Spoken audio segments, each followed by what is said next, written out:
یوه ۴۰ کلنه ښځه عزیزه د 4 کال راهیسې ترکاري کوي.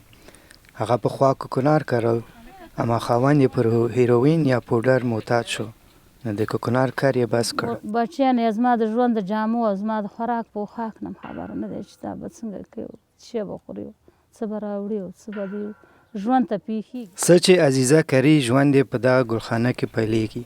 ګلخانه د امریکې د نړیوال پراختیایي پروګرام لخوا تمویل شوی.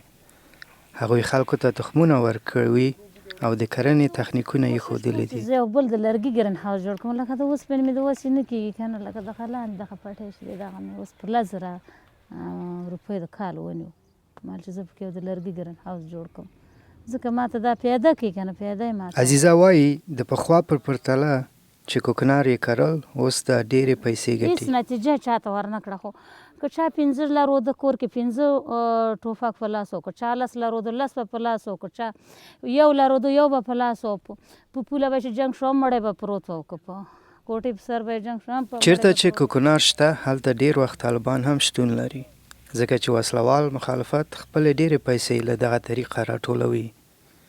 عزیزه وایي چې د سیمې مشرانو د طالبانو سره وکتل او ورته یې وویل چې دا ځای نه به لرې ګرځئ.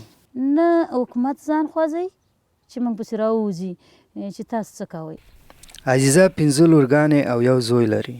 د کلي خلک یې په کار ګمارلي تر څو ورسره مرسته وکړي. خاوند یې ناروغه ده او کار نشي کولی.